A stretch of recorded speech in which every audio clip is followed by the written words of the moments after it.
नहमदहु व नुसल्ली अला रसूलिहिल करीम अम्मा बाद फ़ौज़ बिल्लाहि मिनश शैतानिर रजीम बिस्मिल्लाहिर रहमानिर रहीम। पहला आगाज है सवाल का सरगोदा से।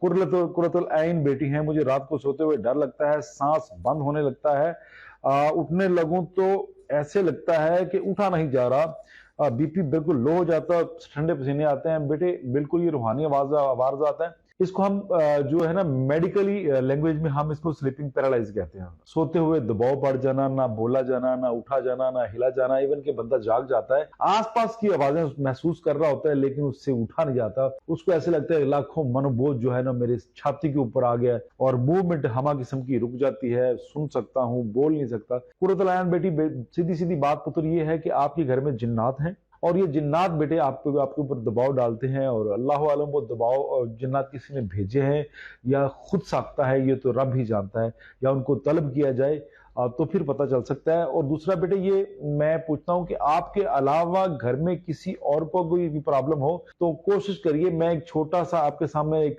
सिस्टम रखता हूं, आप उसको करिए, इंशाअल्लाह बफज़लिल्लाह अल्लाह आपको शफा देगा, आप बेहतरी की तरफ आ जाएंगी। अगर कुछ ना बने तो फिर किसी मुआलिज या किसी आलम को बेटे जरूर मिलिएगा। तो इसमें पुत्र जो बेहतरीन तरीका है मुअज़्ज़तैन है, ये जादू के जरिए अगर किसी ने भिजवाए हुए हैं तो तब भी इंशाअल्लाह ये दफा हो जाएंगे, अगर ये खुद साख्ता रह रहे हैं तो फिर भी ये दफा हो जाएंगे। मुअज़्ज़तैन पढ़ने का जो तरीका कार है, अव्वल आखिर दुरूद इब्राहिमी पढ़िए, और बेटे आप इस तरह कर लीजिए कि सुबह की नमाज के बाद 3-3 मरतबा सूरह फलक, सूरह नास और सूरह इखलास, ये 3-3 मरतबा हर नमाज सुबह की नमाज के बाद पढ़िए, और रात इशा की नमाज के बाद भी 3-3 मरतबा पढ़िए, यानी 9 मरतबा सुबह, 9 मरतबा शाम, अव्वल आखिर दुरूद इब्राहिमी। इसके अलावा सूरह रहमान की 32वीं या 33वीं आयत है, या महशुरुल जिन्नि वल इंस, ये इल्ला बिल सुल्तान तक खत्म हो जाती है। बेटे ये कसरत से पढ़िए, इंशाअल्लाह आप पे दबाव नहीं पड़ेगा और आप इंशाअल्लाह ठीक हो जाएंगे।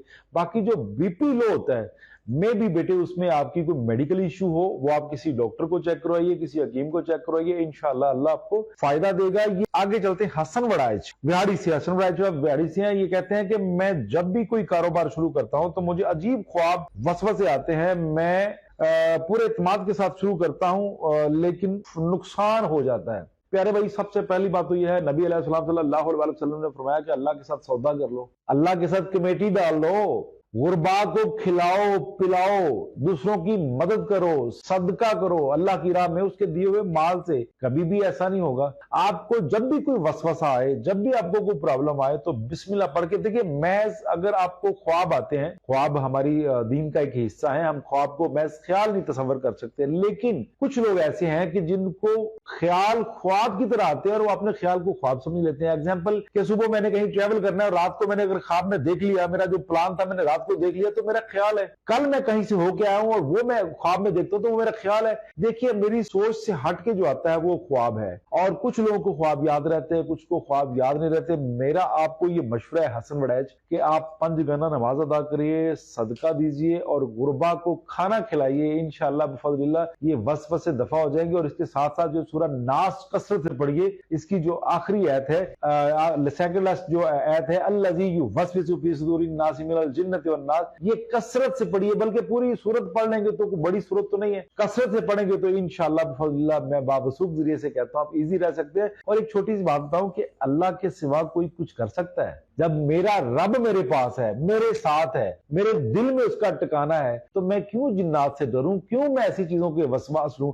जब आप डरेंगे तो ये चीजें आप पे हैवी होंगी, जब आप डरेंगे नहीं तो इंशाअल्लाह बिफज़लिल्लाह रब आपके साथ है, कौन क्या कर सकता है। जी रिदा यूसुफ सियालकोट से कहती है, सर मेरे बच्चे पढ़ाई में बहुत अच्छे हैं लेकिन जब मैं इम्तिहान के पास है तो बीमार हो जाते हैं। मेरे घर में कुछ तवीज़ात मिले थे, कपड़े भी अक्सर फटे हुए मिलते हैं, बहुत परेशान हूं। प्यारे बच्चे, जिस तरह जो आप हालात लिख रही हैं बेटा, घर में या तो जादू है या जिन्नात है। जादू जिन्नात का ना मैं अमल आपको बता देता हूं। अगर आपके घर में जादू है कि जिन्नात है, वाज़ेह चीजें मैं आपके सामने रख देता हूं, कोशिश करें। रिदा यूसुफ के साथ साथ और भी मेरे जो बहन भाई मेरे बच्चे, उनका फायदा हो जाएगा। देखिए अगर आपके घर में जिन्नात है तो आप पे दबाव पड़ेगा, स्लीपिंग पैरालाइज होगी। अगर आपके घर में जादू है तो फिर आप डरेंगे, बार बार ख्वाब में आपको झटके लगेंगे, इस तरह जिस तरह को फुदक जाता है, तिबक जाता है, आपको ऐसे ख्वाब आएंगे जैसे आपको ख्वाब में कोई डरा रहा है, इसके अलावा सोते हुए ख्वाब में गिरना, ख्वाब में गंदा पानी देखना, या ख्वाब में अपने आप को उड़ते हुए देखना और बुलंदी से फिर वापस गिरते हुए देखना, घर से बैड स्मेल का आना, या कपड़ों को आग लग जाना, घर में बदबू का आना या खुशबू का आना, ये चीजें जो है ना आपको जादू की तरफ लेके जा सकती है। तो बच्चे इसका सबसे बेहतरीन जो तरीका है, आप सदका दीजिए, मेरा आपको मशवरा है। और मैंने मौज़तैन का पहले जिक्र किया वीडियो के स्टार्ट में, वही उसी तरह आप उसी शेड्यूल से आप मौज़तैन पढ़िए, सदका दीजिए, बफज़लिल्लाह इंशाअल्लाह। पुत्र रिदा यूसुफ सियालकोट से इंशाअल्लाह अल्लाह के हुक्म से आपको बेटे बहुत ज्यादा फायदा होगा। मैं वो चीजें आपके सामने रखता हूँ, लंबी चौड़ी बातें नहीं रखता, आम सी बातें रखता हूँ ताकि फायदा, लेकिन मसनून तरीके की जो बातें हैं ना वही रखता हूँ। नारंग मंडी से वक्कास कहते हैं इंसान को कैसे पता चल सकता है कि इस पर जादू या जिन्नात है। जो मैंने अभी आपको क्वेश्चन जो अभी आपका क्लियर किया है, जो जवाब दिया है, ये वही है कि अगर आप चेक करना चाहते हैं तो ये है कि जिन्नात है तो दबाव पड़ेगा, इतना ही काफी है। या ऐसा फील होगा कि मेरे आसपास कोई है, हम तीनों हजरात में से किसी को भी फील हो सकता है। जो सेंसिटिव लोग हैं वो गौर करते हैं और जो नालायक और कुंद ज़हन के लोग हैं वो गौर नहीं करते। अगर जादू होगा तो फिर बच्चे आपको ख्वाब उल्टे आएंगे, बदबू आएगी, घर में आग लग सकती है, काफी सारे आवाज़ात जादू के, बेचैनी, बेसुकूनी, सेहत के मामला खराब होंगे, कारोबार सही नहीं होगा। लेकिन महज अबहाम फैलाना या किसी को डराना नहीं है, मसाइल का हल करना है। पुत्र अगर आप देखना चाहते हैं कि आपके साथ कोई रूहानी मसला है, जादू जिन्नात की तशखीस तो एक अलग मौजू है, अगर आप देखना चाहें कि मुझे कोई रूहानी मसला है तो मेरा आप लोगों को जाती ये मशवरा है कि 11 मरतबा दुरूद इब्राहिमी पढ़िए और पानी पे 3 फूंके मारिए। जो आपका ड्रिंकिंग वाटर जो पानी पीते 3 फूंके उस पर मारिए और उसके बाद पानी को एक एक सिप को तनकीदन पीजिए।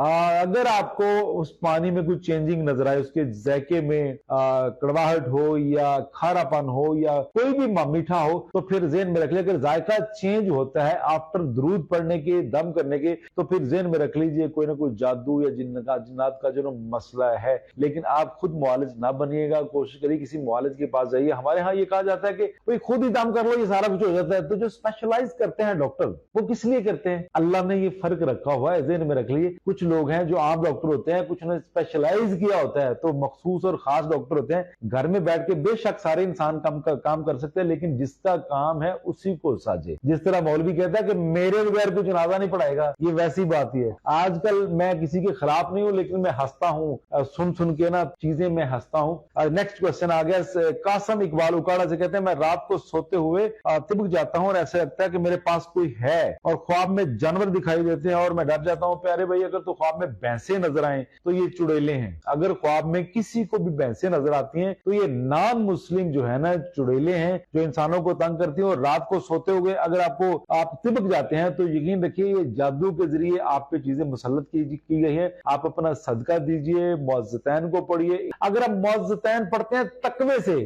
तो फिर जादू शादू ये वो सारा कुछ मामला चुटकियों में हल हो जाता है। अगर तकवे से नहीं ना पढ़ते तो फिर किसी आलम या किसी पीर की मतलब आपको मेहनत तो करनी पड़ेगी। तो कासम बेटे, मेरे लिहाज से आपका जादू है, आप कोशिश करिए, मौज़तैन पढ़िए, सदका दीजिए। अगर कोई मामला ना तय हो तो फिर किसी अच्छे मुआलिज से बेटे आप राबत करिए। यहाँ बैठ के मैं ट्रीटमेंट तो नहीं कर सकता, लेकिन मैं मशवरा दे सकता हूँ। और यहाँ आपको एक ये बता दूं, कासम इकबाल साहब, इसके लिए जो है यूनुस अलैहिस्सलाम की दुआ जो है ये बेहतरीन और कारगर साबित होती है। ला इलाहा इल्ला अंत सुब्हानका इन्नी कुन्तु मिनज़ ज़ालिमीन।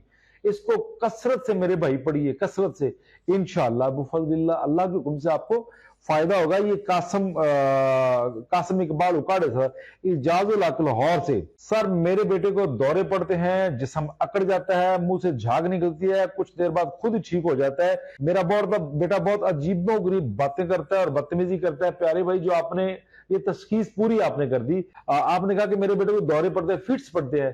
देखिए, फिट्स पड़ने से अगर जिस्म अकड़ जाए, सीधा अकड़ जाए और जिस्म वजनी फील हो और उसके साथ मुंह से झाग आए और नथनों से ज्यादा, नाक से ज्यादा सांस आए और खराटे आने शुरू हो जाएं, प्यारे भाई, ये जो मैंने अलामत बताई है इसको दोबारा सुन लीजिएगा ताकि आपको फायदा हो। मेरे प्यारे भाई इजाजुल हक साहब, उस बच्चे को मिर्गी की प्रॉब्लम है, उसको रूहानी प्रॉब्लम नहीं है। अगर वो अजीबोगरीब बातें भी करता है तो वो आउट ऑफ रूटीन, जब उसका दिमाग पूरी तरह हाजिर नहीं होता तो वो बेचारा इस तरह की गुफ्तगू कर देता होगा। जो मैंने अलामतें बताई हैं, अगर तो वो अलामतें हैं, जिस्म का सीधा अकड़ जाना, मुंह से झाग आना और खराटे की तरह आवाज आनी, पंजाबी में कहते हैं जी कुल्लू बोल जाना, उस तरह का अगर प्रॉब्लम आता है तो प्यारे भाई आपके बच्चे को मिर्गी या उनको रूहानी वारदात कोई भी नहीं है। अगर आप चेक करना चाहते हैं तो किसी को सदका दें, अगर जादू हुआ, जिन्नात हुए तो 1-2 दिन 3 दिन 4 दिन के लिए स्टॉप हो जाएगा मामला। अगर ये कंटिन्यू है तो प्यारे भाई इसमें से 95% मैं ये डिक्लेयर करता हूं ये मिर्गी की प्रॉब्लम है, ये आम जादू साए जिन्नात का मसला नहीं है। जी आसफ इस्लामाबाद से कहते हैं मेरी बीवी के सर में हर वक्त दर्द रहता है, छोटी छोटी बात से घबराती और डर जाती हैं, हर वक्त किसी परेशानी में मुब्तला रहती हैं, खाने का निजाम भी ठीक नहीं है, नींद नहीं आती। प्यारे भाई खाने का निजाम तो आपने खुद ही ठीक करना है या मतलब आपकी मिसेज ने ठीक करना है। तो मेरा आपको ये मशवरा है जाती तौर पे कि आप किसी अच्छे मुआलिज को अपनी बीवी को चेक कराइए। सर्द दर्द जो है ये फिजिकली एक्टिविटी है, ये रूहानी प्रॉब्लम नहीं है। और आप हमारे पीर हजरात या मौलाना हजरात जो है इसको अगर रूहानी प्रॉब्लम को डिक्लेयर करते हैं तो गलत है। जिस्मानी मर्जियां अलहदा हैं, बदनी मर्जियां अलहदा हैं और रूहानी मर्जियां अलहदा हैं। तो ये जो आपने मुझे भेजा है आसफ इस्लामाबाद से कि बीवी के सर में दर्द रहती है, तो प्यारे भाई ये फिजिकली एक्टिविटी है, इसमें जादू जिन्नात का कोई तज़किरा नहीं है, कोई सिस्टम नहीं है। कोशिश करिए उनके मेदे का चेकअप कराइए। मुझे लगता है कि उनके मेदे का और स्प्लीन का मसला है जिस वजह से उनके सर में दर्द हो सकती है। तो इसके तदारक के लिए आप किसी मेडिकल वाली लाइन पे या किसी हकीम के पास जाएंगे तो इंशाअल्लाह बिफज़लिल्लाह अल्लाह आपको जरूर फायदा करेगा इंशाअल्लाह बिफज़लिल्लाह। जवेद साहब हैं मरी से, ऊंचाई से बहुत डर लगता है, सोते हुए बहुत डर लगता है कि मैं ऊपर से नीचे देख रहा हूं तो मुझे कोई धक्का दे देगा, झटके से आंख खुल जाती है। प्यारे भाई आपको स्प्लीन का मसला है, आपको तिली का मसला है जिसकी वजह से आपकी हार्ट बीट फास्ट हो जाती है और आपका दिल पहले से कमजोर हो गया और 24 घंटे ये तफक्कुरात रहना पता नहीं क्या हो जाएगा और बुलंदी से गहराई की तरफ देखना, यानी दिल की कमजोरी है। दिल के मस्कुलर सिस्टम की जब पावर खत्म हो जाती है, आपका दिल दहल गया है और उसमें आपकी जो प्रॉब्लम है प्यारे भाई जवेद साहब, अगर ऊंचाई से आपको डर लगता है और ऐसे लगता है कि मुझे कोई धक्का दे देगा, मैं गिर जाऊंगा, दिल दहल गया है और इसका जो कॉज ऑफ लॉजिक है वो टाइफाइड है। टाइफाइड की वजह से स्प्लीन पे स्वेलिंग और आपके दिल की बबलिंग ज्यादा है जिसकी वजह से आपको ये प्रॉब्लम आ रही है। ये फिजिकली एक्टिविटी है, इसका रूहानी अमराज से कोई लेना देना नहीं है। तो मेरा आपको जाती मशवरा है कि आप किसी अच्छे डॉक्टर या मुआलिज के पास जाइए और अपने खाने आप शोरबे वाले कर लीजिए। इंशाअल्लाह बिफज़लिल्लाह अल्लाह आपको सुकून देगा, आप इंशाअल्लाह इत्मीनान में हो जाएंगे, बेहतरी की तरफ आप चले जाएंगे इंशाअल्लाह बिफज़लिल्लाह। और कोशिश करिए अपना सदका दीजिए। बात का ये होता है कि हम खाना खा के उसको हजम नहीं करते, खाना अच्छी तरह हजम नहीं होता, तो फिर भी इस तरह के मसाइल आते हैं। तो कोशिश करिए रात का खाना अगर आप लेट खाते हैं तो शाम का खाना आप टाइम से खाइए इंशाअल्लाह बिफज़लिल्लाह। मोहम्मद वेद फ्रॉम मई, आपको इंशाल्लाह फायदा होगा। मोहम्मद बिलाल साहब कहते हैं कि नमाज पढ़ने और अजान होने के बाद आवाज रुक जाती है जब मैं बिल्कुल, यानी वो कहते हैं कि जब नमाज की बारी आती है या अजान की बारी आती है तो मुझसे बोला नहीं जाता। देखिए ये शैतान का एक अमल है, ये पक्की बात है कि कोई शैतानी अमल आपके साथ है, कुछ जिन्नात हैं या जादू के जरिए कोई मामला है कि जब आप नेकी की तरफ राग़िब होते हैं, जब आप अच्छाई की तरफ जाते हैं, आप जब कुर्ब इलाही की तरफ जाते हैं, जब नमाज रोजा की तरफ जाते हैं तो आपको प्रॉब्लम आती है। मोहम्मद बिलाल साहब प्यारे भाई आपको जाती तौर पर मशवरा है कि आयतल कुर्सी जो है ना ये ज्यादा से ज्यादा इसका विर्द करिए और कसरत से काउंटिंग के बगैर ज्यादा से ज्यादा विर्द करिए आयतल कुर्सी, इंशाल्लाह आपको फायदा होगा। इसमें नमाज पढ़ने या अजान के जब मामला आ जाए तो आपसे बोला नहीं जाता, तो आप आयतल कुर्सी को अपना एक वजीफा और वतीरा बना लीजिए, ज्यादा से ज्यादा आयतल कुर्सी पढ़िए इंशाअल्लाह बिफज़लिल्लाह अल्लाह आपका फायदा करेगा। उमैर कहते हैं जादू के खतरों से कैसे बचा जा सकता है। देखिए जादू को अगर ब्रीक बिनी से देखा जाए तो बहुत डेंजरस भी है, अगर इसको गौर ना किया जाए तो ये कोई चीज, ये मैं दिल की बात बता रहा हूं। जादू को खत्म करने के लिए अल्लाह पे एतकाद और तकवा आपका मजबूत होना चाहिए। किसी पीर आलम पे तकवा ना हो, अल्लाह पे तकवा हो, किसी इंसान पे तकवा ना हो, तो फिर जनाब अकेला मौज़तैन पढ़िए इंशाअल्लाह बिफज़लिल्लाह जादू खत्म हो जाएगा। 21 दिन सुबह शाम 3-3 मरतबा मौज़तैन पढ़िए, सूरह फलक, सूरह नास और सूरह इखलास, ये 3 सूरतें 3 मरतबा सुबह 3 मरतबा शाम 21 दिन तिलावत कर लीजिए और अपना सदका दे दीजिए इंशाअल्लाह बिफज़लिल्लाह अल्लाह के हुक्म से इंशाअल्लाह फायदा हो जाएगा इंशाअल्लाह। 1 लाख तारिक साहब कह रहे हैं कि हज़रत जी मेरा बेटा 3 साल का है, इसको हर्निया है, अंडों में समझ आ गई है। डॉक्टर कहते हैं प्यारे भाई ठीक है, आपने जो बता दिया कि उनके जो टेस्टिस हैं उन पे हर्निया है और डॉक्टर कहते हैं ऑपरेट, कभी गलती ना कीजिएगा, वार्निंग दे रहा हूं आपको, कभी भी उस मासूम के साथ जुल्म ना कीजिएगा, आगे चल के बेऔलादी का सबब बन सकता है। मैं एक जाती आपको मशवरा देता हूं कि दुरूद इब्राहिमी 11 मरतबा पढ़िए और किसी तेल पे, सरसों के तेल पे दम कर लीजिए। ये तेल सुबह शाम लगाइए अल्लाह के हुक्म से। मैं चैलेंज से कहता हूं, दुरूद में इतनी ताकत है, ये अल्लाह की सुन्नत है, आपसी चीज नहीं है। ये मेरा मुजर्रब भी है। 11 मरतबा दुरूद पढ़िए, तेल पे, सरसों के तेल पे 3 फूंके मारिए। इखलाक तालिश साहब आपकी बात कर रहा हूं, ऑपरेट ना करवाइएगा, ये जुल्म हो जाएगा, ये बहुत बड़ी ज्यादती होगी। और वो बच्चा बड़ा होकर आपको जरूर पूछेगा कि पापा मैं तो छोटा था, आप तो सियाने थे, कुछ कर लेते। आप इसकी सर्जरी ना करवाइएगा। सरसों का तेल दुरूद इब्राहिम वाला दम करके बच्चे को लगाइए और इंशाल्लाह ये रिमूव हो जाएंगी, खत्म हो जाएंगी। अगर ऑपरेट करेंगे, सबसे पहली बात, अगर सर्जरी करते हैं हर्नियों की, ये मासूम सा बच्चा है और हर्नियों की जो जड़ें हैं वो तो बाल से भी बारीक है, 1000 के बराबर होती हैं, एक सिल्की बाल से भी बारीक होती हैं। तो कोशिश करिए, अगर आप ऑपरेट भी कराएंगे तो जड़ें अगर अंदर रह जाएगी तो दोबारा फूट जाएंगी, फिर क्या करेंगे आप? बार बार सर्जरी करवाएंगे? तो इसकी सर्जरी मैं गारंटी से कहता हूं ये नाकाम होगी और बच्चा तकलीफ में चला जाएगा। कोशिश करिए कि इसकी सर्जरी ना करिए, तेल सिर्फ दम करके इस्तेमाल कर लीजिए। इंशाअल्लाह इखलाक ताले साहब, अल्लाह आपकी जरूर परेशानी दूर करेगा। तो अब बेहतर यह है कि आप तेल दम करके इस्तेमाल करिए। मजीद मेरी वीडियो को ज्यादा से ज्यादा दूसरों तक पहुंचाइए ताकि किसी का फायदा हो जाए। वमा अलैना इल्लल बलागुल मुबीन। अस्सलामु अलैकुम व रहमतुल्लाहि व बरकातुहू।